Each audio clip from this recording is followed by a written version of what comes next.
L'opinion publique fut une étape courageuse dans la carrière de Charles Chaplin.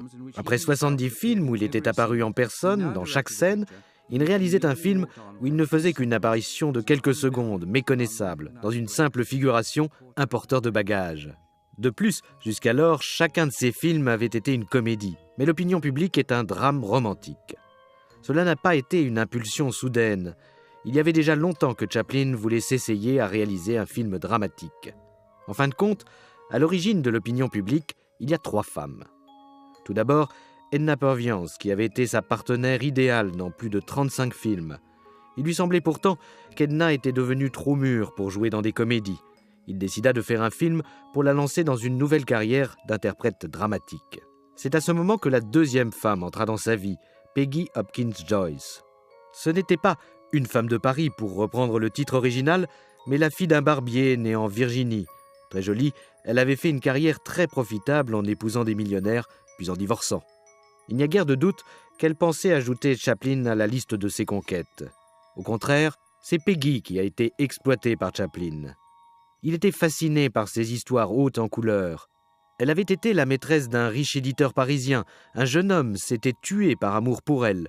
Il écoutait, emmagasinait les anecdotes, et Peggy, avec sa vie amoureuse, donna naissance au personnage de Marie Sinclair, la femme de Paris.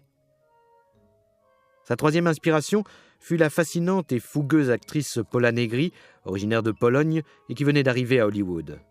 Charles et Paula ne tardèrent pas à entamer une liaison tumultueuse avec des hauts et des bas dont la presse du monde entier fit ses délices. Cette liaison eut 2 aspects exceptionnels dans la vie de Chaplin. En premier lieu, son caractère public, alors qu'il s'efforçait normalement de ne pas livrer sa vie privée à l'opinion publique. Deuxièmement, ce fut la seule occasion où Chaplin s'autorisa à mêler travail et vie privée. En règle générale, quand il travaillait, il n'avait de temps pour rien d'autre, en tout cas pas pour l'amour. Mais la liaison avec Paula était une autre affaire. Elle coïncida exactement avec le tournage du film. Ils s'étaient rencontrés alors que Chaplin était à la dernière étape de la préparation et ils se séparèrent 3 jours après la fin du tournage. Un tel synchronisme incite à se demander s'il s'agissait d'un véritable amour ou si, même inconsciemment, Chaplin cherchait en Paula le modèle dont il avait besoin pour un type de femme du monde raffinée qui était rare à Hollywood. À première vue, l'histoire ressemble à un mélodrame conventionnel, mais si on y regarde de plus près, on voit que Chaplin a retourné tous les stéréotypes de son époque. L'héroïne est sans ambiguïté une femme entretenue. Le héros est un faible, dominé par sa mère. Le méchant, au contraire, est charmant, attentionné et divertissant. Le Hollywood de l'époque vénérait les mères et les pères, mais ici, les parents sont des bigots égoïstes.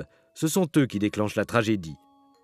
Avec l'opinion publique, Chaplin inaugurait un tout nouveau genre de comédie de mœurs. Il inventa le style de jeu qui s'y prête. Son propre génie d'acteur comique tenait à son observation du comportement humain. Il utilisait à présent ses découvertes dans le cadre du drame et cherchait des procédés lui permettant de révéler l'intérieur par l'extérieur, le mécanisme des cœurs et des esprits de ses personnages à travers leurs actions et expressions. Il trouva des interprètes idéaux en Adolphe Menjou et Edna Purviance grâce à la longue expérience de celle-ci avec Chaplin. Tous 2 jouent leur rôle avec une subtilité qui tient du miracle et avec une retenue qui était inconnue à l'époque. Chaplin a fait un commentaire lumineux sur ses découvertes et sur ce qu'il y a de meilleur dans le jeu de l'acteur au cinéma. « J'ai découvert, écrit-il, que les hommes et les femmes s'efforcent de cacher leurs émotions plutôt que de les exprimer. C'est la méthode que j'ai utilisée afin d'être aussi réaliste que possible. » La presse fut délirante.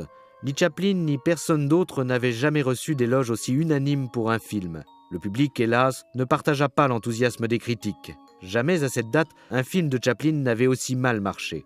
Tout se passa comme si les gens ne tenaient pas à dépenser leur argent pour voir un film où leur idole n'apparaissait pas. Rares sont ceux qui le reconnurent dans son apparition en porteur de bagages, même si ces quelques secondes ont toujours fait sensation. À la fin de sa vie, Chaplin devait revenir à ce film. À l'âge de 86 ans, il créa, avec l'assistance de l'arrangeur Eric James, une nouvelle musique pour l'accompagner. L'enregistrement constitua son dernier travail dans un studio de cinéma et le point final d'une stupéfiante carrière qui avait couvert 8 décennies. Peut-être était-ce aussi, en quelque sorte, une réconciliation avec un film que le public avait rejeté, alors que lui-même en restait, à juste titre, immensément fier.